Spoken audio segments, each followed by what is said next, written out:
আসসালামু আলাইকুম। Hello viewers, আশা করি সকলেই ভালো আছেন। আজ আমি আপনাদের সামনে প্রেজেন্ট কন্টিনিউয়াস টেন্স নিয়ে আলোচনা করব। তবে দেরি না করে চলুন ভিডিওটি শুরু করি। প্রেজেন্ট কন্টিনিউয়াস টেন্স সম্পর্কে জানতে হলে প্রথমে আমাদেরকে বাংলা ভার্ব সম্পর্কে জানতে হবে। আর বাংলায় আমরা তিন ধরনের ভার্ব পাই, যেগুলোর শেষে আকার যুক্ত থাকে, ওয়া যুক্ত থাকে এবং নৌ যুক্ত থাকে।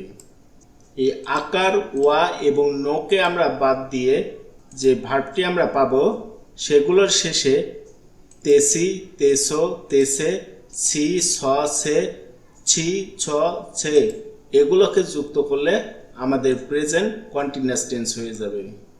কোড়া, কোড়া থেকে আমরা যদি আকারকে বাদ দিই তাহলে থাকে করো। এই করোর সাথে আমরা যদি তেসিকে যুক্ত করি তাহলে হয়ে যাবে করতেছি। তেসোকে যুক্ত করলে করতেছো এবং তেসেকে যুক্ত করলে করতেছে। অনুরূপভাবে সি, স, সে যুক্ত করলে হয়ে যাবে করছি, করছো, করছে। আবার যাওয়া থেকে আমরা যদি ওয়াকে বাদ দিই তাহলে থাকে যা। এই যায়ের সাথে সি, স, সেকে যুক্ত করলে হয়ে যাবে যাচ্ছি, যাচ্ছ, যাচ্ছে। আবার খাওয়া থেকে আমরা যদি ওয়াকে বাদ দিই তাহলে থাকে খা। খায়ের সাথে আমরা যদি ছি, ছ, ছেকে যুক্ত করি তাহলে হয়ে যাবে খাচ্ছি, খাচ্ছ, খাচ্ছে। অনুরূপভাবে খাওয়ানো থেকে আমরা যদি নোকে বাদ দিই তাহলে থাকে খাওয়া। এর সাথে আমরা যদি ছি, ছ, ছেকে যুক্ত করি তাহলে হয়ে যাবে খাওয়াচ্ছি, খাওয়াচ্ছ, খাওয়াচ্ছে। সুতরাং কোনো বাংলা ভার্বের শেষে যদি তেসি, তেসো, তেসে, ছি, ছ, সে বা ছি, ছ, ছে এগুলো যুক্ত থাকে তাহলে আমরা ধরে নেব সেটি প্রেজেন্ট কন্টিনিউয়াস টেন্স। এখন আমরা দেখব প্রেজেন্ট কন্টিনিউয়াস টেন্সের আর কিছু গুরুত্বপূর্ণ ওয়ার্ড। এখন, এখনের ইংরেজি নাও। ঠিক এখন এর ইংরেজি রাইট নাও। এখনকার জন্য ফর নাও।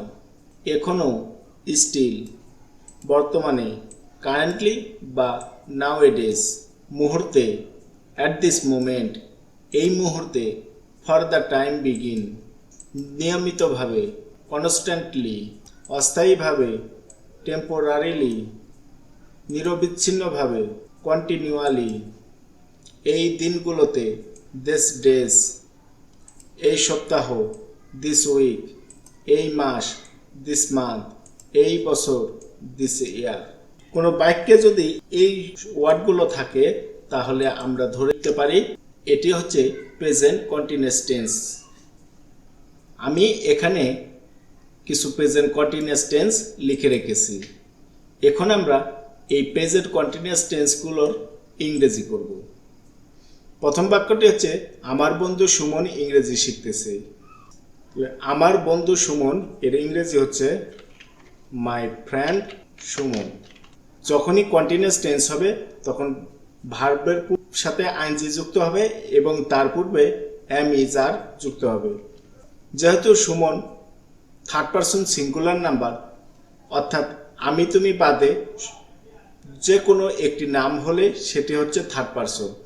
যেহেতু সুমন একটি নাম তাই এখানে ইজ বসবে এবং সেখানে ইংরেজি হচ্ছে লার্ন, তার সাথে আইএনজি যুক্ত হবে অর্থাৎ লার্নিং হবে। কি শিখতেছে? ইংরেজি, ইংলিশ। আমার বন্ধু সুমন ইংরেজি শিখছে এর ইংরেজি হচ্ছে my friend Suman is learning English. Mobashwer sir বর্তমানে ইংরেজি শেখাচ্ছে। বর্তমানে এর ইংরেজি হচ্ছে কারেন্টলি বা নাও এ ডেজ। আমরা এখানে নাও এ ডেজ লিখব। মোবাশ্বের স্যার শেখাচ্ছেন, শেখাচ্ছেনের ইংরেজি হচ্ছে টিচ, টিচ মানে শেখানো, তার সাথে আইএনজি যুক্ত হবে। যেহেতু মোবাশ্বের স্যার একটি নাম তাই এখানে ইজ যুক্ত হবে। Nowadays Mobashwer sir is teaching English. Suman এই মুহূর্তে প্রেজেন্ট কন্টিনিউয়াস টেন্স পড়ছে। তাহলে এই মুহূর্তে এর ইংরেজি হচ্ছে ফর দ্য টাইম বিগিন।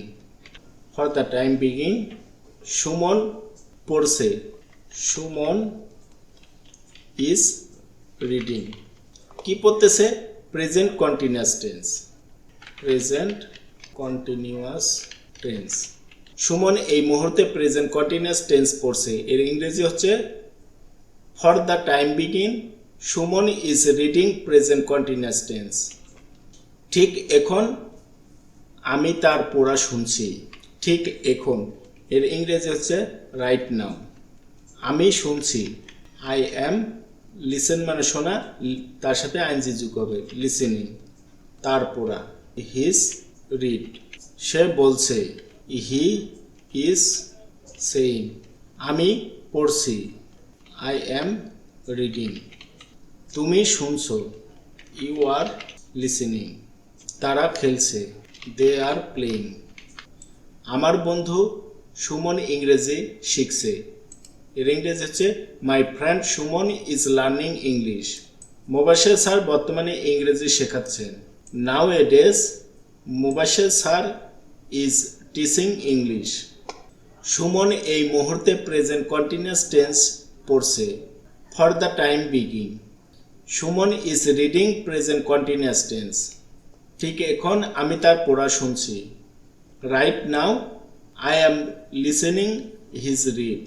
সে বলছে, হি ইজ সেইং। আমি পড়ছি, আই অ্যাম রিডিং। তুমি শুনছো, ইউ আর লিসেনিং। তারা খেলছে, দে আর প্লেইং। আশা করি ভিডিওটি বুঝতে পেরেছেন। যদি ভিডিওটি বিন্দুমাত্র ভালো লেগে থাকে তবে লাইক দিবেন, কমেন্ট করবেন এবং বন্ধুদের সাথে শেয়ার করবেন। Thanks for watching.